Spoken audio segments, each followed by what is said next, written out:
आदरणीय प्रधानमंत्री जी नमस्कार। आज हम रोजगार मेले की एक और नई कड़ी की शुरुआत करने जा रहे हैं। एक बार फिर 51,000 से अधिक युवा अपने नियुक्ति पत्र पाकर सरकार के विभिन्न मंत्रालयों और विभागों में अपनी सेवाओं से विकसित भारत की यात्रा को मजबूती देंगे। इस कार्यक्रम को आरंभ करने के लिए सर्वप्रथम मैं माननीय राज्य मंत्री डॉक्टर जितेंद्र सिंह जी से अनुरोध करती हूं कि वे अपना स्वागत संबोधन दें। परम आदरणीय प्रधानमंत्री जी, अपने बहुमूल्य समय में से कुछ एक क्षण निकालकर आपने हमारे बीच रह करके हमारी हौसला अफजाई की है। आपका बहुत बहुत आभार। 22 अक्टूबर सन 2023 को आपके द्वारा प्रारंभ किए गए रोजगार मेले के इस क्रम में आज हम 19वां अंक लेकर के उपस्थित हैं। यदि अभी तक हुए 19 रोजगार मेला के कार्यक्रमों का आकलन किया जाए तो समझ में आता है कि रोजगार मेला के इस क्रम के परिणाम स्वरूप जहां एक ओर नियुक्ति सरकारी नौकरियों में होने वाली नियुक्तियों में संख्या में वृद्धि हुई है, वहां साथ ही साथ नियुक्ति प्रणाली में पारदर्शिता भी आई है। और इतना ही नहीं, साथ ही साथ जो नियुक्ति प्रक्रिया है उसमें भी टाइमलाइन अथवा समय सीमा का अनुशासन बढ़ा है। और सबसे बड़ी बात यह कि उम्मीदवारों का नियुक्ति प्रणाली में विश्वास भी बढ़ा है। साथ ही साथ ये भी देखा गया कि रोजगार मेला के माध्यम से नियुक्त होने वाले उम्मीदवारों का मेरिट भी श्रेष्ठ रहा है। ये सब इसलिए संभव हुआ कि प्रधानमंत्री जी आपके नेतृत्व में गत कुछ वर्षों में और 2024 के बाद रिक्रूटमेंट प्रोसेसेस में अनेकों रिफॉर्म्स लाए गए हैं। आपने लाल किले से आह्वान किया था, इंटरव्यू की प्रथा समाप्त कर दी गई, भेदभाव और पक्षपात की शिकायतें जाती रही। स्टाफ सिलेक्शन कमीशन ने भी अनेकों रिफॉर्म्स लाए हैं, जिसके परिणाम स्वरूप रिक्रूटमेंट साइकिल की अवधि में या अवधि काल में औसतन 15 महीने से घटकर अब 8 महीने हो गया। अब परीक्षा हिंदी और अंग्रेजी के अतिरिक्त 13 क्षेत्रीय भाषाओं में भी हो रही है। उम्मीदवार के लिए फिजिकल डोजियर की जगह इलेक्ट्रॉनिक डोजियर उपलब्ध करवाया जा रहा है और एसएससी पोर्टल पर लॉग होकर के उम्मीदवार अपने एग्जामिनेशन सेंटर का इंतखाब भी कर सकता है। परीक्षा के फौरन बाद आंसर की उपलब्ध करवाई जाती है और यदि किसी उम्मीदवार को कोई शिकायत हो या शंका हो तो वो अपनी ग्रीवेंस भी दर्ज कर सकता है। और अभी हाल ही में स्टाफ सिलेक्शन कमीशन ने एक और इनोवेटिव प्रोसेस प्रारंभ किया है और इस प्रैक्टिस का नाम है स्लाइडिंग मैकेनिज्म। अर्थात यदि कोई उम्मीदवार किसी कारणवश इम्तिहान में अपीयर नहीं हो पाता तो उसकी वैकेंसी खाली ना जाए, इसलिए अगले उम्मीदवार को भी मौका दिया जा सकता है। इसी तरह यूपीएससी ने unified one time registration system integrated with Aadhaar and DigiLocker को इंट्रोड्यूस किया है। दिव्यांग उम्मीदवारों को सेंटर ऑफ चॉइस की सुविधा प्रदान की गई है। प्रोविजनल आंसर की वेबसाइट पर चढ़ा दी जाती है और अभी पिछले ही साल प्रतिभा सेतु यानी वो उम्मीदवार जो सभी परीक्षाओं में उत्तीर्ण होने के बावजूद भी आखिर में किसी कारण सफल नहीं हो पाते, उनका प्रोफाइल इस पोर्टल पर दर्ज कर दिया जाता है ताकि पोटेंशियल एम्प्लॉयर्स उनको एंगेज कर सके। नियुक्ति के बाद अपनी जिम्मेवारी हेतु अपने आप को शिक्षित प्रशिक्षित करने के लिए मिशन कर्मयोगी प्रारंभ किया गया है, जो अब एक ग्लोबल सक्सेस स्टोरी का रूप धारण कर चुका है। इस मिशन कर्मयोगी के अंतर्गत आई गॉट प्लेटफॉर्म पर अभी तक 1,64,00,000 उम्मीदवार रजिस्टर हो चुके हैं और 4,776 से अधिक कोर्सेज उपलब्ध हैं। आज भी आपके द्वारा नियुक्ति पत्र प्राप्त करते ही प्रत्येक उम्मीदवार को साथ ही साथ मिशन कर्मयोगी प्रारंभ का विकल्प भी प्रदान कर दिया जाएगा। आपके रोजगार मेला के इस प्रयोग से प्रेरित होकर के अनेकों राज्य सरकारों ने भी प्रांतीय स्तर की नियुक्तियों के लिए इस प्रकार के रोजगार मेला का क्रम प्रारंभ किया है। उत्तर प्रदेश, राजस्थान, बिहार, असम, महाराष्ट्र, गुजरात, उत्तराखंड, उड़ीसा, हरियाणा, मध्य प्रदेश, त्रिपुरा इत्यादि राज्यों में अभी तक हुए रोजगार मेला के माध्यम से 5.5-6 लाख से अधिक नियुक्तियां की गई हैं। इसका नतीजा ये भी हुआ है प्रधानमंत्री जी कि देश भर में युवाओं में एस्पिरेशनल सर्ज देखने को मिल रहा है। अब बहुत सारे नौजवान सरकारी नौकरी के बाहर के विकल्पों की तरफ भी रुझान करने लगे हैं। उदाहरण के तौर पर स्टार्टअप्स की संख्या 2,26,719 तक पहुंच गई है और इन स्टार्टअप्स के माध्यम से जनरेट होने वाले जॉब्स की संख्या 23 से 24 लाख, पेटेंट्स की संख्या 1,10,000 से अधिक।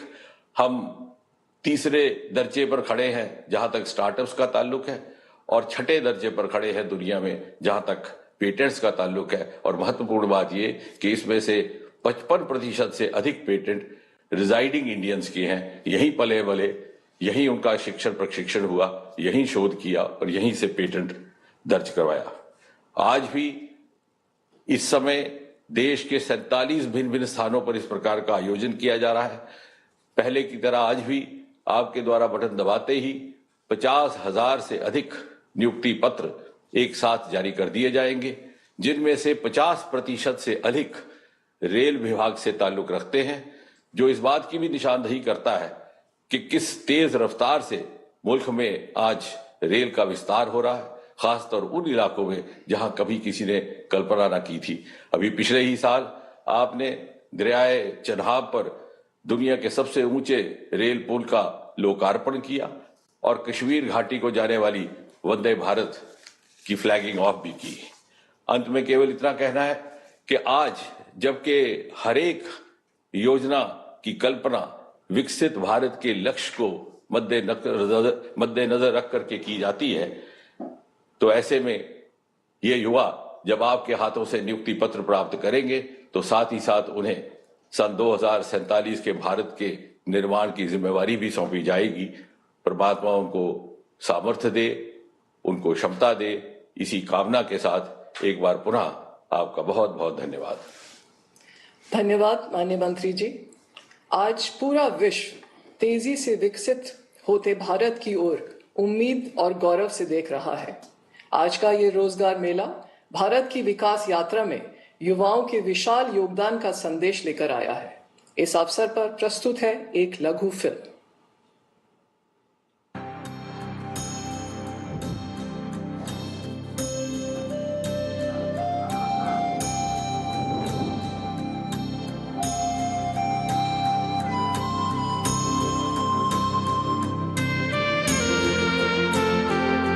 तेजी से बढ़ता विकास के नित नए कीर्तिमान बनाता आज का भारत एक नए दौर में कदम रख चुका है, जहां सपनों की उड़ान केवल मेहनत और हुनर से तय होती है। रोजगार हो या स्वरोजगार, बीते करीब 12 वर्षों में करोड़ों युवाओं के सामर्थ्य को स्वावलंबन से जोड़ने के लिए सतत और सफल प्रयास हुए हैं।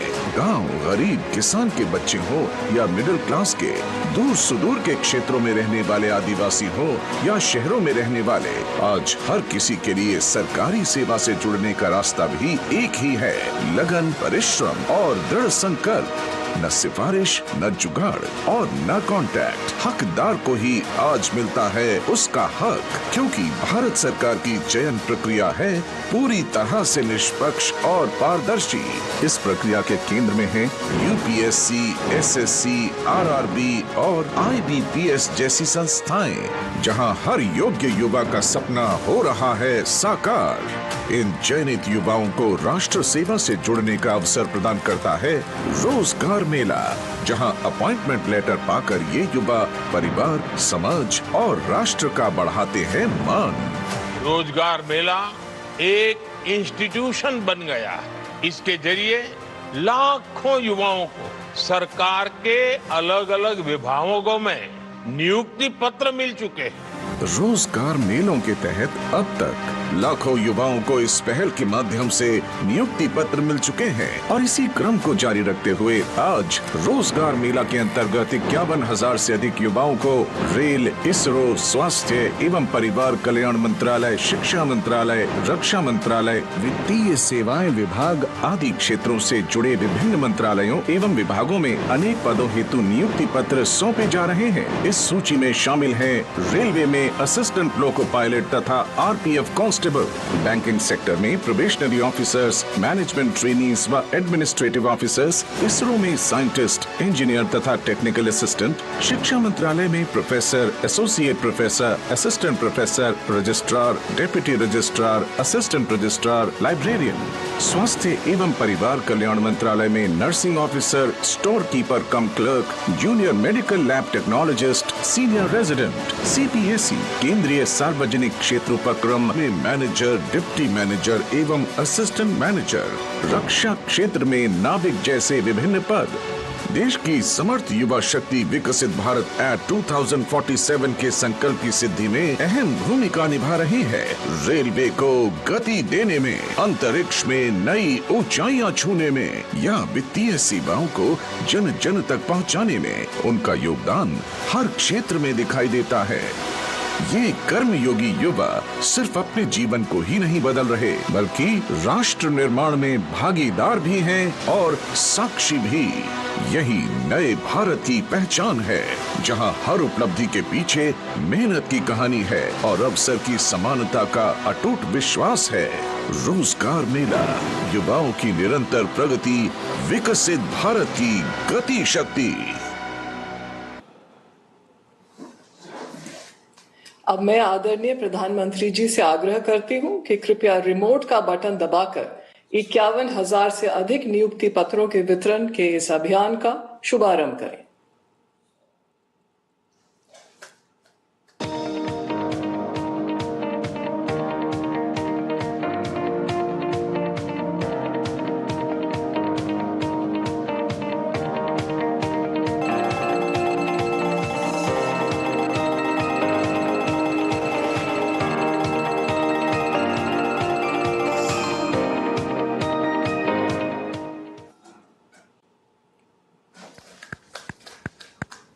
मैं आदरणीय प्रधानमंत्री जी से आग्रह करती हूं कि रोजगार मेले के इस अवसर पर अपने आशीर्वचनों से हम सबको अनुग्रहित करें।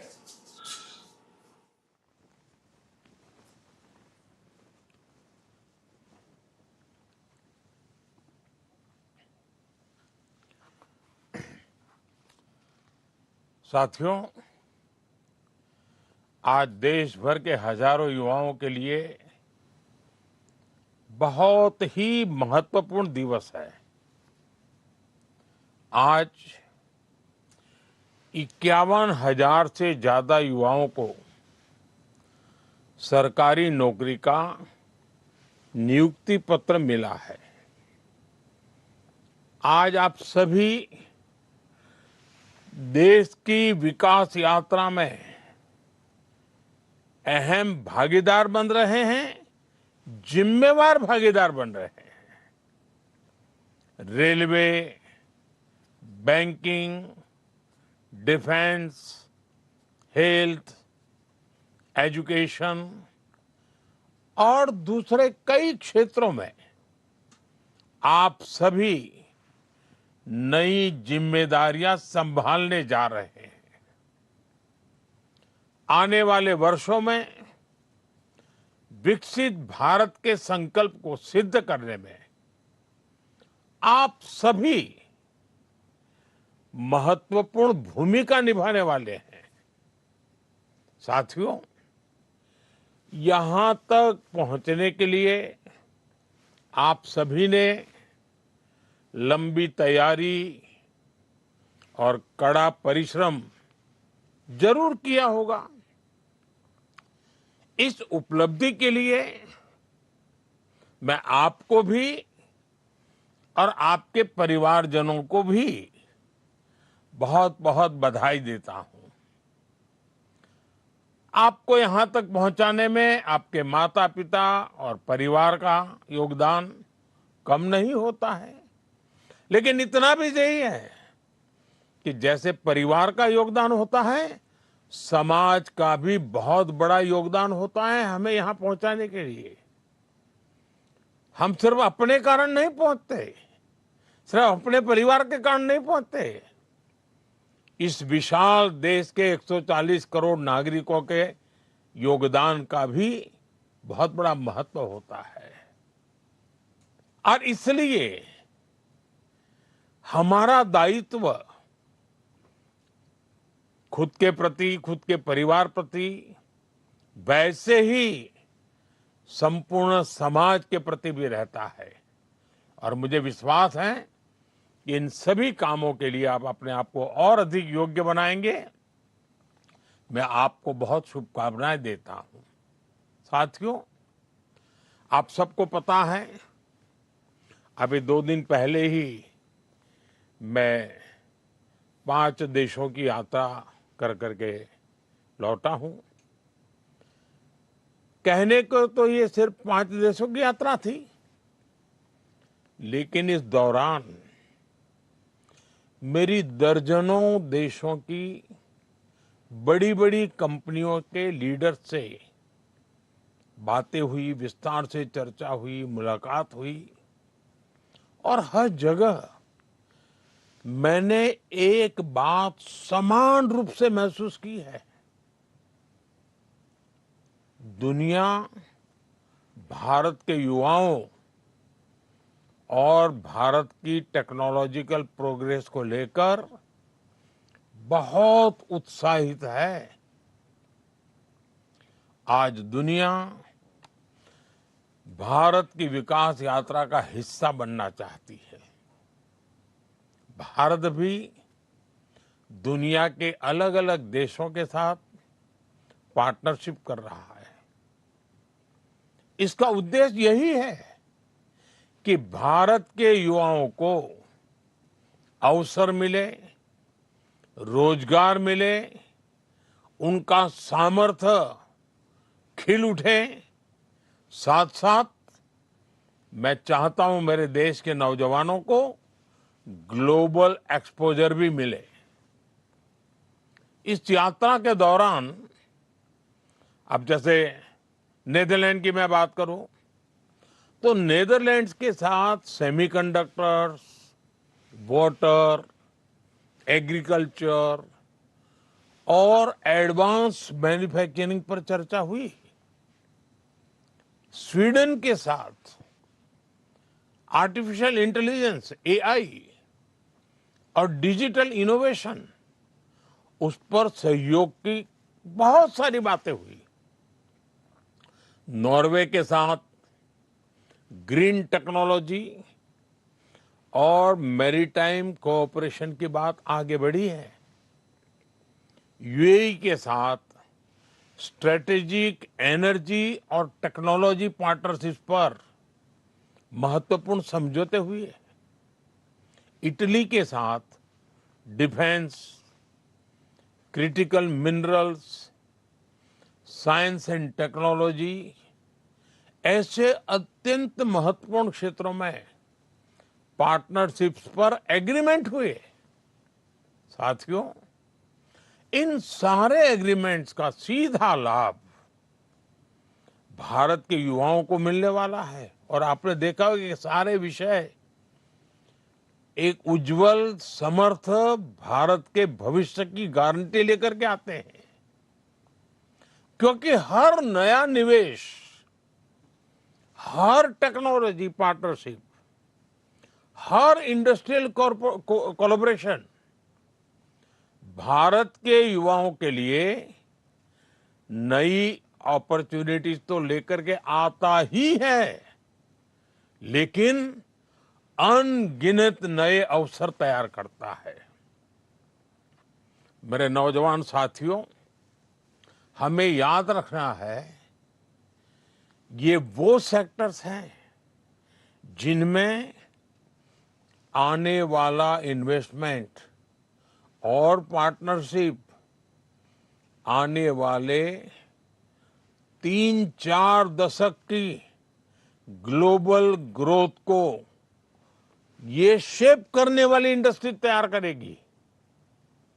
और निश्चित तौर पर भारत के युवाओं की इसमें बहुत बड़ी भूमिका होगी। साथियों, भारत किस तरह दुनिया का एक भरोसेमंद सप्लाई चेन पार्टनर बन रहा है, इसका मैं आपको एक उदाहरण देता हूं।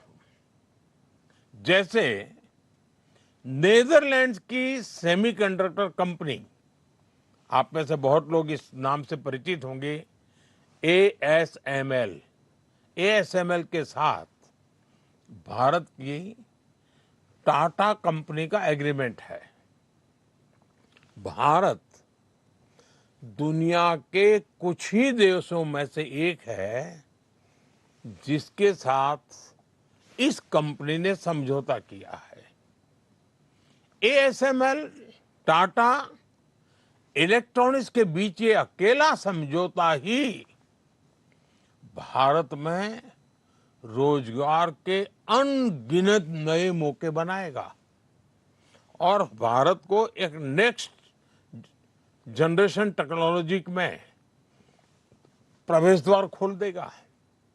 ऐसे ही स्वीडन के साथ टेक्नोलॉजी और एआई पार्टनरशिप्स, यूएई का साथ सुपर कंप्यूटिंग कोऑपरेशन भारत की टेक्नोलॉजी क्षमता को बहुत मजबूत करने वाले हैं। इन एग्रीमेंट से युवाओं के लिए नए अवसर तो होंगे ही होंगे। साथियों, आज clean energy, critical minerals, green hydrogen और सस्टेनेबल मैन्युफैक्चरिंग से जुड़े सेक्टर्स भी बहुत तेजी से ग्रो कर रहे हैं, आगे बढ़ रहे हैं। इनसे जुड़ी पार्टनरशिप एक नई इकोनॉमी के न्यू अपॉर्चुनिटीज के दरवाजे खोल रही है। स्वीडन, नॉर्वे और इटली जैसे देशों के साथ ग्रीन ट्रांजिशन और सस्टेनेबल टेक्नोलॉजी में भी सहयोग बढ़ रहा है। ये भारत को क्लीन मैन्युफैक्चरिंग से जुड़ी फ्यूचर इंडस्ट्रीज में मजबूत करेगा। इसके अलावा भारत ने पोर्ट्स, शिपिंग और मैरीटाइम इंफ्रास्ट्रक्चर से जुड़े एग्रीमेंट पर तेजी से काम किया है। यूएई और नॉर्वे के साथ पार्टनरशिप से भारत का शिप बिल्डिंग इकोसिस्टम मजबूत होगा। और आप तो जानते हैं, शिप बिल्डिंग यानी स्किल्ड मैन पावर की बहुत जरूरत पड़ती है। यानी भारत के इंजीनियर्स, टेक्नीशियंस और स्किल्ड वर्कर्स के लिए इतनी मांग बढ़ने वाली है जिसकी आप कल्पना नहीं कर सकते हैं। कितने अवसर तैयार होंगे। साथियों, हर नई पार्टनरशिप के साथ हम भारतीय स्टार्टअप्स, रिसर्चर्स और यंग प्रोफेशनल्स के लिए दुनिया से जुड़ने के नए रास्ते बना रहे हैं।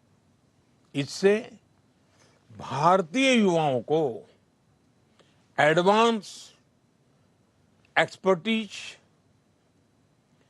ग्लोबल मार्केट्स और ग्रोथ के नए मौके भी मिलेंगे। आज दुनिया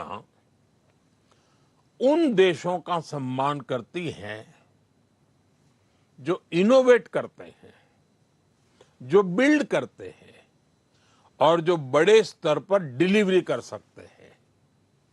भारत आज इन तीनों दिशाओं में तेजी से आगे बढ़ रहा है और इस परिवर्तन की सबसे बड़ी ताकत आप सब मेरे नौजवान साथी हैं, भारत का युवा है। और मैं दुनिया में जहां भी जाता हूं, मैं काफी समय चर्चा में भारत की युवा शक्ति की चर्चा करता हूं। साथियों, आज हर भारतीय एक बड़े संकल्प के साथ आगे बढ़ रहा है। ये संकल्प 2047 तक विकसित भारत के निर्माण का संकल्प है। इस लक्ष्य की प्राप्ति के लिए आज देश अलग अलग सेक्टर्स में निवेश कर रहा है और इस निवेश से देश के युवाओं के लिए रोजगार के लाखों नए अवसर बन रहे हैं, जिसे आज भारत में सेमीकंडक्टर मैन्युफैक्चरिंग की पूरी सप्लाई चेन तैयार की जा रही है। आने वाले समय में भारत की 10 बड़ी सेमीकंडक्टर यूनिट्स दुनिया में अपना परचम लहराएगी। इनमें बड़ी संख्या में भारत के नौजवानों का सामर्थ्य होगा, भारत के नौजवानों की बुद्धि प्रतिभा होगी, भारत के नौजवानों का कमिटमेंट होगा और स्वाभाविक है, रोजगार तो है ही है। भारत आज शिप बिल्डिंग से लेकर शिप रिपेयरिंग और ओवरहोलिंग का भी इकोसिस्टम विकसित कर रहा है। इसके लिए करीब 75,000 करोड़ रुपए 75,000 करोड़ रुपीस का निवेश किया जा रहा है। इसी तरह भारत में ही हम पूरा एमआरओ इकोसिस्टम यानी मेंटेनेंस, ओवरहॉल और रिपेयर फैसिलिटीज तैयार कर रहे हैं। इससे देश के एविएशन सेक्टर को बहुत मदद मिलने वाली है और भारत के युवाओं के लिए रोजगार का नया सेक्टर तो खुलना ही खुलना है। साथियों, भारत आज एक बड़ा इलेक्ट्रॉनिक्स मैन्युफैक्चरर है और हम इलेक्ट्रॉनिक्स से जुड़ी कंप्लीट वैल्यू चेन भारत में ही बना रहे हैं। इसके लिए जो पीएलआई स्कीम चल रही है, उससे देश में रिकॉर्ड इलेक्ट्रॉनिक्स प्रोडक्शन हो रहा है और युवाओं को लाखों की संख्या में जॉब्स भी मिल रही है। साथियों, ऐसे अनेकों अभियानों पर भारत का पब्लिक और प्राइवेट सेक्टर मिलकर बहुत बड़ा निवेश कर रहा है। ये निवेश देश के युवाओं को देश में ही जॉब्स दे रहा है, उनके सपने पूरे कर रहा है। एक सरकारी कर्मचारी होने के नाते, जो कि आज नियुक्ति पत्र के भरने के बाद आपकी पहचान बनने वाली कि आप एक सरकारी कर्मचारी हैं, तो उस नाते आपको भी हमेशा ये ध्यान रखना है कि ईज ऑफ डूइंग बिजनेस देश की कितनी बड़ी प्राथमिकता है। साथियों, भारत की ग्रोथ स्टोरी और एम्प्लॉयमेंट जनरेशन, इसमें ये मानी हुई बात है, आप भी जानते हैं, इंफ्रास्ट्रक्चर इसकी बहुत बड़ी भूमिका होती है। जब गांव, छोटे शहर और दूर दराज के इलाके विकास से जुड़ते हैं, तभी देश की प्रगति का लाभ ज्यादा लोगों तक पहुंचता है। पिछले 12 वर्षों में railway, highway, airport, logistics, ports, digital infrastructure पर कल्पना भर का तेज गति से विस्तार हुआ है, विकास हुआ है, हर स्तर पर काम हुआ है। आज आप अपने क्षेत्र में किसी की भी दिशा में 100 किलोमीटर अगर जाएंगे तो भारत सरकार द्वारा कोई न कोई काम चलता हुआ नजर आएगा आपको। आज गांवों में भी बदलाव तेजी से दिखाई दे रहा है। कनेक्टिविटी बढ़ने से किसानों, छोटे व्यापारियों, विद्यार्थियों के लिए नए रास्ते खुले हैं। आज करोड़ों परिवारों को पक्का घर मिला है। यानी दुनिया के कई देश हैं जिनके पास टोटल घर होते हैं, उससे अनेक गुना घर हम नए बनाते हैं। इतना ही नहीं, जो मेरा स्वच्छता का अभियान है उसको तो मैं कभी भी भूलने नहीं देता हूं लोगों को, और न ही मैं भी भूलता हूं। उसमें शौचालय की बहुत बड़ी महत्वपूर्ण भूमिका है। हम उस पर भी बल दे रहे हैं। करोड़ों घरों तक आज बिजली पहुंची है। रूफटॉप सोलर एनर्जी, कितने नए नए वेंडर्स मैदान में आए हैं। अब देखिए, जल जीवन मिशन से नल से जल पहुंचाना, मैं अभी देख रहा था कि मैं चाहता था कि शहरों में पीएनजी के कनेक्शन बढ़े, तो मुझे प्लम्बर नहीं मिल रहे थे, कमी पड़ रही थी, क्योंकि जल जीवन के मिशन में कई सारी बड़ी संख्या में प्लम्बर वहां लगे हुए थे। अब इधर मुझे एनर्जी के लिए बड़े शहरों में पीएनजी के कनेक्शन तेजी से बढ़ाने थे। तो आप कल्पना कर सकते हैं कि कभी कभी तो लोगों की जरूरत पड़े तो लोग कम पड़ जाते हैं। साथियों, इन बदलावों का असर सिर्फ सामान्य नागरिकों की सुविधाओं तक सीमित नहीं रहता। गांव तक सड़क पहुंची तो मार्केट तक आना जाना आसान हुआ। बिजली की सुविधा बेहतर हुई तो छोटे उद्योग धंधे आगे बढ़ने लगे। गांव में भी एग्रीकल्चर में वैल्यू एडिशन होने लगा। पहले अगर वो लाल मिर्ची बेचते थे, अब बिजली आई तो लाल मिर्ची का पाउडर बनाते हैं, पाउडर बना करके पैकेज बनाते हैं, पैकेज बना करके बेचते हैं। तो गांव में भी छोटे छोटे उद्योग इसके कारण बढ़ते जाते हैं।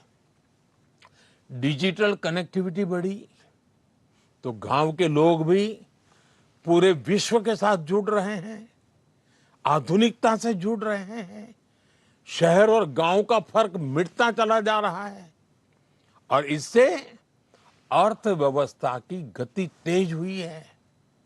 और इन सब का पॉजिटिव प्रभाव देश के नौजवानों के उज्जवल भविष्य की गारंटी बन जाता है। रोजगार तो निर्माण होते ही होते हैं, लेकिन राष्ट्र भी एक नए स्वाभिमान के साथ आगे बढ़ जाता है। लाखों लोगों को नए मौके भी मिल जाते हैं। साथियों, आज भारत के युवा के पास जिस तरह से आगे बढ़ने के, अपने सपने पूरा करने के मौके हैं, ऐसा अवसर पहले नहीं मिला है। मैं किसी का दोष नहीं कर रहा हूं, लेकिन हकीकत है कि आज बहुत तेज गति से सब हो रहा है, विशाल फलक पे हो रहा है, विविधताओं से भरा हो रहा है। आज manufacturing, technology, startup, digital services, railway, defence, इतना ही नहीं, स्पेस, ऐसे अनेक क्षेत्रों में अनगिनत अवसर हमारा इंतजार कर रहे हैं। हमारा प्रयास है कि ज्यादा से ज्यादा युवा नए अवसरों का लाभ उठा सके और देश के युवाओं को अपनी प्रतिभा दिखाने का पूरा मौका मिले। इसलिए skill development, industry linked education और फ्यूचर टेक्नोलॉजी पर लगातार जोर दिया जा रहा है। आईआईटीज को मॉडर्न बनाया जा रहा है। नेशनल स्किल ट्रेनिंग इंस्टीट्यूट्स को मजबूत किया जा रहा है। पीएम सेतु जैसे अभियान इसी दिशा में काम कर रहे हैं।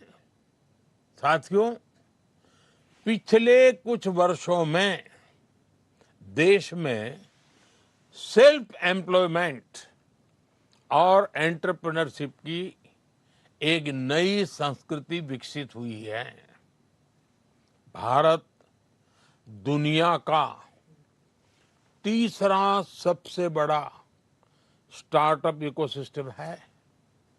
देश में 2,30,000 से ज्यादा, ये आंकड़ा याद रखिए, 2,30,000 से ज्यादा रिकॉग्नाइज्ड स्टार्टअप्स हैं और उसमें भी दो चार नौजवान भी जुड़े हुए होते हैं। अहम बात यह है कि ये बदलाव सिर्फ बड़े शहरों तक सीमित नहीं है और मुझे इसका सबसे ज्यादा आनंद है।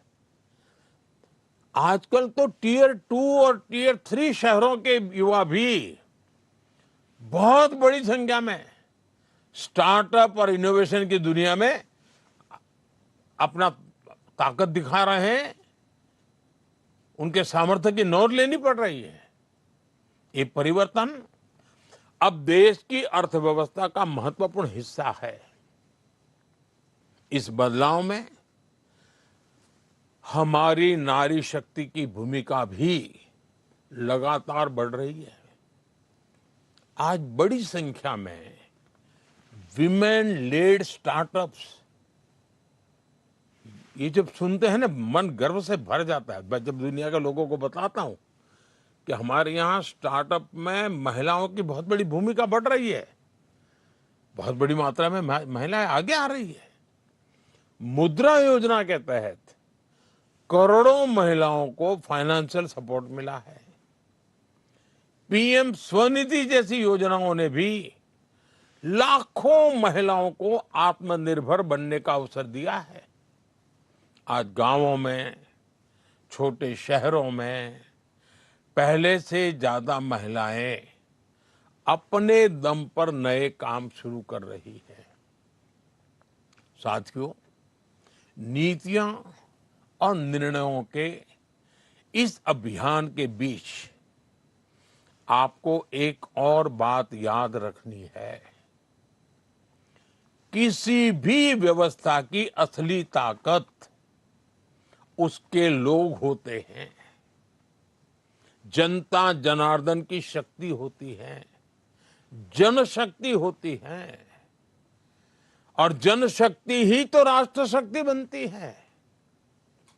आप सभी जिस व्यवस्था का हिस्सा बनने जा रहे हैं उसका सीधा संबंध करोड़ों करोड़ों देशवासियों के जीवन से है, करोड़ों करोड़ों देशवासियों की आशा आकांक्षाओं से है। सरकारी नौकरी लोगों के जीवन को आसान बनाने का माध्यम ही होती है। आप जिस भी विभाग में काम करेंगे वहां आपके व्यवहार, संवेदनशीलता और काम करने के तरीके का बहुत महत्व होगा। देश ने आप पर भरोसा किया है। अब ये जिम्मेदारी आपकी है कि आप अपने काम से, अपने आचरण से, अपनी वाणी से, अपने व्यवहार से उस भरोसे को और मजबूती देंगे। देशवासियों के हृदय में एक नया विश्वास भर जाएगा। आपको मिलते ही वो नई आशा के साथ आगे बढ़ेगा। इसलिए हर युवा कर्मयोगी अपने काम को जिम्मेदारी की तरह देखें। और मेरे लिए तो आप बहुत कुछ हैं। पहले जमाने में हम सुनते थे ना, सहस्त्र बाहु वाले फलाने, सहस्त्र बाहु वाले ढींकने। आज सरकार के बाहु आप ही हैं। सरकार का सामर्थ्य आप ही है। जो पहले से सरकार में है वो भी हैं, जो नए आ रहे हैं वो भी हैं। आज भारत के लोगों की आकांक्षाएं बहुत बढ़ रही हैं और मैं इसे विकास की पॉजिटिव साइन मानता हूं।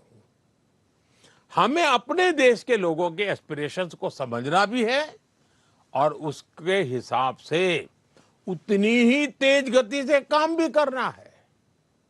ऐसे में पब्लिक सर्विस में आने वाले युवाओं की भूमिका बहुत महत्वपूर्ण हो गई है।